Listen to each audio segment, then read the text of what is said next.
ప్రేక్షకులందరికీ నమస్కారం. ప్రస్తుతానికి మనతో పాటు దైవాగ్య బ్రహ్మశ్రీ వీరాపురం సుబ్రహ్మణ్య స్వామి గారు మనతో ఉన్నారు. గురుగారితో మాట్లాడేద్దాం. నమస్కారం గురుగారు. శుభాశీస్సులండి. గురుగారు, జూన్ నెలలో ముందుగా మేషరాశి వారికి ఎలా ఉండబోతుంది? ఆర్థికంగా, ఆరోగ్యంగా, అన్ని విధాలుగా ఈ నెల వీళ్ళకి ఎలా ఉండబోతుంది గురుగారు? మంచి విషయమే. మనకు మేషరాశి వారికి ఈ జూన్ నెల 6వ నెలలో ఫలితాలంటే ఏంటంటే, ముఖ్యంగా చెప్పాలంటే మాసంలో ఇంపార్టెంట్గా తిథులు కూడా చూసుకోవాలి. అంటే తిథులు అంటే మనకు ప్రతి మాసం బాగుంటుందా బాగలేదా అనేది మాసవారి ఫలితాలు చెప్పుకుంటూ వస్తుంటాము. అందులో కూడా బాగున్నప్పటికీ ఈ రాశి వాళ్ళు తిథుల్లో కూడా కొన్ని పాటించాల్సి ఉంటుంది, వారము తిథులని. ఈ మేషరాశి వాళ్ళు వారాల్లో ఘాతు వారం, ఆదివారం వచ్చేసి కలిసి రాదు వీళ్ళకి. ఓకే. ముఖ్యంగా ఇంపార్టెంట్ పనులన్నీ కూడా ఆదివారం చేయకూడదు. ఓకే. ఫలితాలు అనేది మనకు మాస ఫలితంలో అయినా ఆదివారం 4 వారాలు వస్తాయి కదా, ఆ వారం చేస్తారు. ఆదివారము చేసి తర్వాత మళ్ళీ మనకు కలిసి రాలేదే, ముఖ్యమైన పనులు ఏమైనా ఉంటే ఆదివారం చేయకూడదు. అంటే తెలియదు కాబట్టి వాళ్ళకి మనం తెలియచేయాలి. ఆదివారం కలిసి రాలేదే అంటే చేస్తారు. ఆదివారం ఎక్కువగా హాలిడేలు ఉంటాయి, ముహూర్తాలు ఉంటాయి కాబట్టి చేస్తారు. వీళ్ళకి వ్యక్తిగతంగా ఆదివారం కలిసి రాదు. ఓకే. అంటే ఇంపార్టెంట్ పనులు, ముఖ్యమైన పనులన్నీ కూడా చేయకూడదు. చిన్న చిన్న కామన్ పనులు చేసుకోవచ్చు, అంటే నిత్యకృత్యాలు చేసుకోవచ్చు. కానీ ఇంపార్టెంట్ పనులు అంటే ఒక ముఖ్యమైన పని మీద ప్రయాణం చేయడం కానీ, లేదంటే జాబ్ గురించి ప్రయత్నం చేయడం, రీసెర్చ్ చేయడం కానీ, లేదా పెళ్లి ప్రయత్నాలు చేయడం కానీ, లేదంటే ఏదైనా ఒక వ్యాపార ప్రారంభం, నూతన ప్రారంభం చేయడం కానీ, వీటితో పాటు లేదంటే పెళ్లి చూపులు ఏదన్నా మొట్టమొదటిసారిగా ప్రారంభం చేసేటప్పుడు కావచ్చు, లేదంటే ఏ పెళ్లి సంబంధానికైనా కూడా ఆదివారం వెళ్ళకపోవడం మంచిది, కలిసి రాదు. ఆ ఆదివారం రోజు పెళ్లి చూపులకి వెళ్తారు, అది క్యాన్సిల్ అయిపోతుంది. ఓకే. ఇలా ఎక్కువగా నష్టపోయే అవకాశం ఉంది. ఒకవేళ పెళ్లి క్యాన్సిల్ కాలేకపోయినా మొదటి చూపులు అనేది జరుగుతాయి కాబట్టి ఆదివారము జీవితాంతం వాళ్ళిద్దరికి నెగటివ్ ఏర్పడే అవకాశం ఉంటుంది. మొదటి చూపు కదా, తొలి చూపు అంటారు. ఇట్లా ఆదివారం రోజున ఇంపార్టెంట్ పనులు చేయకూడదు. తర్వాత తిథులలో పాడ్యమి, షష్ఠి, ఏకాదశి ఈ 3 తిథులందు కూడా వీళ్ళు ఇంపార్టెంట్ పనులు చేయకూడదు, కలిసి రావు. తర్వాత మీరు అన్నట్టుగా 6వ నెల జూన్ నెలలో మేషరాశి వారికి శుభ ఫలితాలే. ఓకే. శుభ ఫలితాలు అనంటే ఏంటంటే ఏ ప్రయత్నం చేసినా కూడా కలిసి వస్తుంది. ఓకే. ఉద్యోగ ప్రయత్నం చేసుకున్నా కలిసి వస్తుంది. అలాగే ఏదన్నా ఉద్యోగంలో ప్రమోషన్ కోసం ప్రయత్నం చేసుకున్నా ప్రమోషన్ అంటే వాళ్ళు చేసే ఉద్యోగంలో గుంపులో గోవిందాని కాకుండా వీళ్ళు ఒక ప్రత్యేకంగా డిఫరెంట్గా 100 మందిలో ఒక వ్యక్తి, అంటే తనకు మేనేజర్ పోస్ట్ కావచ్చు, లేదంటే దాన్ని ఇలా కొన్ని అభివృద్ధి జరిగే అవకాశం కూడా ఉంది. ప్రయత్నం చేసుకోవాలి. గురుగారు, ఈ రాశి వాళ్ళకి ఏళ్ళనాటి శని ఉన్నప్పటికీ కూడా ఈ నెల బాగానే ఉంటుందంటారా? ఈ నెల బాగుంది. 6వ నెల జూన్ నెల మేషరాశి వాళ్ళకి బాగుంది. అయితే ఇందులో వచ్చేసి వీళ్ళకు కాస్త మితంగా మాట్లాడడం వీళ్ళకు కలిసి వచ్చే అంశం అన్నమాట. అంటే 10 మాటల్లో 2-3 మాటలు మాట్లాడడమే వీళ్ళకు కలిసి వస్తుంది. అంటే 10 మాటలు మాట్లాడేస్తే ఏమవుతుందంటే వాళ్ళకు రివర్స్ అయ్యే అవకాశం ఉంది. ఎంతవరకు మాట్లాడాలో అంతవరకే. వీళ్ళ మాట తీరు ప్రభావం అనేది కొంచెం ఎక్కువగా ఉంటుంది. దుడుకుతనం కానీ, రఫ్ కానీ ఇలా ఉంటుంది. అంటే వాళ్ళ మాటల వల్లనే వాళ్ళు కష్టాలని కొనుక్కొచ్చుకోవడం కూడా ఉంటుంది. అయితే గ్రహస్థితి రీత్యా చూసుకుంటే మేషరాశి వాళ్ళకి 6వ నెల జూన్ నెల బాగానే ఉంది. కాకపోతే కొంత ఆరోగ్య చికాకులు, ఆరోగ్యపరమైనటువంటి విషయాలలో, అంటే చిన్నపిల్లలకు కావచ్చు, లేదంటే పెద్దవాళ్ళకి కావచ్చు, కుటుంబ సభ్యుల్లో ఎవరికొవరికి అనారోగ్య పరిస్థితులు కారణంగా వీళ్ళు కాస్త ఇబ్బంది పడడం జరుగుతుంది. ఆరోగ్యపరమైన లేదా వీళ్ళకి, ఈ మేషరాశి వాళ్ళకి ఆరోగ్యపరమైనటువంటి విషయాలలో కాస్త మానసిక ఒత్తిడి, ఆరోగ్యపరమైనటువంటి ఇబ్బందులు ఎదురయ్యే అవకాశం ఉంది. మిగతా విషయాలలో అన్నిట్లోనూ మంచి టాలెంటెడ్గా ముందుకు దూసుకోవచ్చు. వ్యాపారంలో పెట్టుబడులు కూడా పెట్టుకోవచ్చు అంటారు వీళ్ళు. ప్రశాంతంగా చేసుకోవచ్చు. మీరు అన్నట్టుగా వ్యాపార పరంగా కొత్త నూతన వ్యాపారాలు ప్రారంభం చేసుకోవచ్చు. ఇక్కడ మూఢం ఉన్నప్పటికీ కూడా వ్యాపారానికి ఏమి సంబంధం లేదు. ఏంటంటే మనం ఇల్లు గృహప్రవేశం చేయడానికి కానీ గృహారంభాలు చేయడానికి కానీ పనికిరాదు. మామూలు కొనవచ్చు కూడా, కానీ గృహప్రవేశం చేయకూడదు.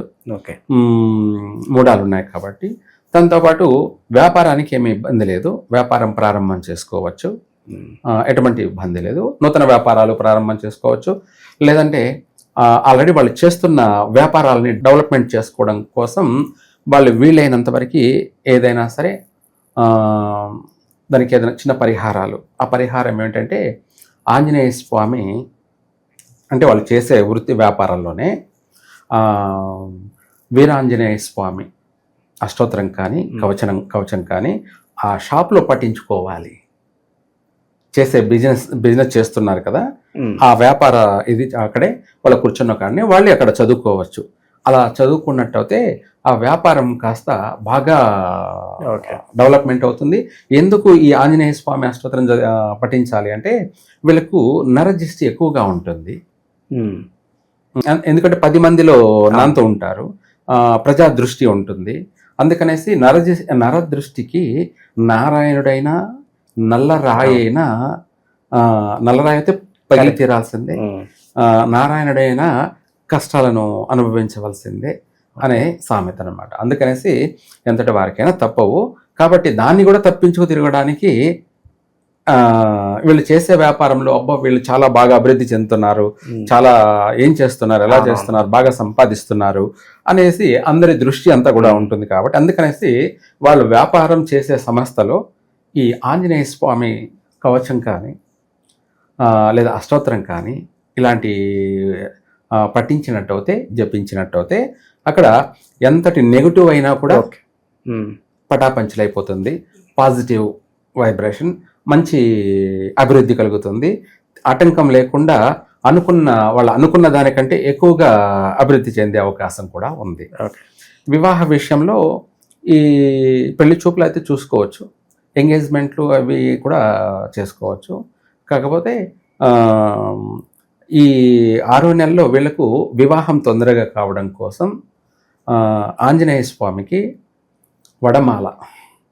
వడమాల వేసి అలాగే తమలపాకులతోటి స్వామివారికి అష్టోత్తరం జరిపించి ఆ పెళ్లి చూపులకి వెళ్ళినట్టయితే వెంటనే ఖాయమైపోతుంది. అంటే ఆలస్యం జరిగి ఉన్నటువంటి వాళ్ళకి ఎక్కువగా, అంటే మినిమం 28, 30కి పైబడి 35, 40 ఇలా వయసు అయి ఉంటుంది కదా, వాళ్ళకి వివాహం కాకుండా ఉంటుంది. వాళ్ళు వివాహ ప్రయత్నాలు చేస్తూనే ఉంటారు పాపం. అటువంటి వాళ్ళకి ఈ మాసంలో కలిసి వచ్చే అవకాశం ఉంది.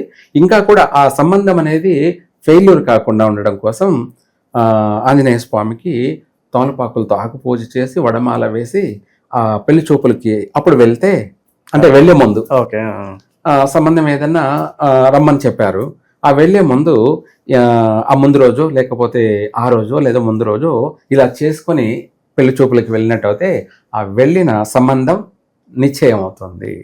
చక్కగా శుభవార్తలే, అంటే గుడ్ న్యూస్, వివాహ యోగం కలుగుతుంది.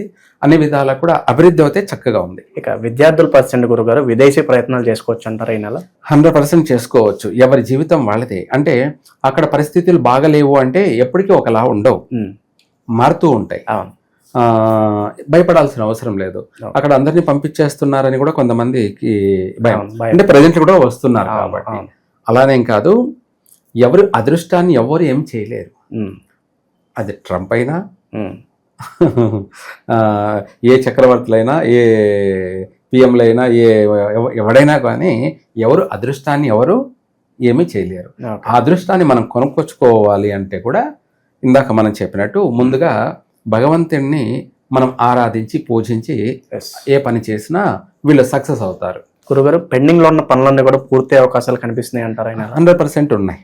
6వ నెలలో ఇందాక మీరు అన్నట్టుగా విద్యార్థులకి విదేశీయాన యోగం ప్రయత్నం చేసుకుంటే అయి తీరుతుంది. వచ్చేవాళ్ళు వస్తూ ఉంటారు, పోయేవాళ్ళు పోతుంటారు, అది వేరే కామన్. అలాగే ఇవే కాకుండా వాళ్ళ ఎప్పటి నుంచో నిలిచిపోయినటువంటి ఆగిపోయినటువంటి పనులు కూడా మళ్ళీ పునఃప్రారంభం, అంటే తిరిగి ప్రారంభం అయ్యే అవకాశం కూడా ఉంది. ఓకే, వ్యాపారస్తులు ఎవరన్నా గురుగారు మేము ఏ వ్యాపారం పెట్టుకోవాలంటే పలానా ఏం చెప్తారు గురుగారు, ఎలాంటి కలిసి వస్తాయి అంటారు? మేషరాశి అనేది చెప్పాలంటే ఈ మేషరాశిలో పుట్టిన వాళ్ళు మల్టీ టాలెంటెడ్ అంతా ఎక్కువ శాతము. ఏదైనా చేయగల సమర్థులే. తెలివి ఉంటుంది కానీ వాళ్ళకు తెలివి ఉన్నప్పటికీ అదృష్టం కావాలిగా. అవును, మెయిన్ అది. అదృష్టం అంటే ఏంటంటే పుట్టుకతోనే ఉంటుంది. అది పుట్టుకతోనే అంటే జన్మతః మహర్జాత కూడా కాదు. అంటే బిడ్డ వచ్చిన వేళ గొడ్డు వచ్చిన వేళ అన్నట్టుగా వాళ్ళ పుట్టిన టయాన్ని బట్టి వాళ్ళ జీవితం. ఇప్పుడు మేషరాశిలో ఎంతో మంది పుట్టుంటారు ఆ నక్షత్రంలో.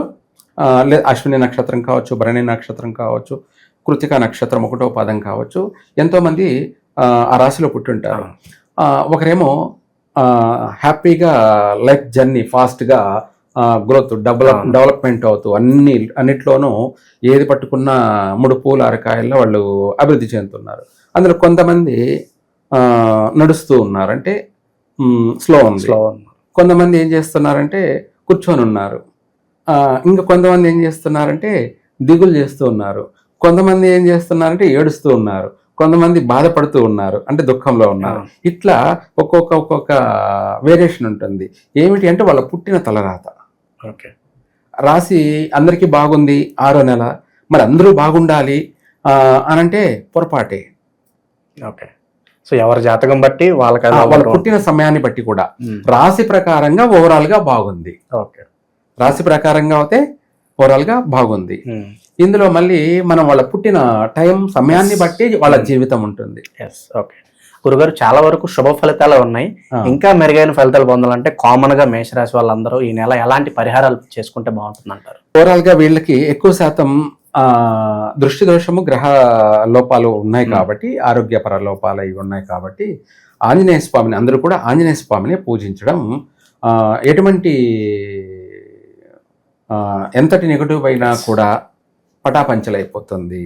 ఆంజనేయ స్వామి దర్శించడం అన్నా తలుచుకోవడం అన్నా అది చెప్పలేనంత ఎనర్జీ ఇస్తుంది. అందుకనేసి వీళ్ళకి ముఖ్యంగా ముందు నరదిష్టి ప్రక్షాళన జరిగితే మిగతా వాటిలో వీళ్ళు టాలెంటెడే.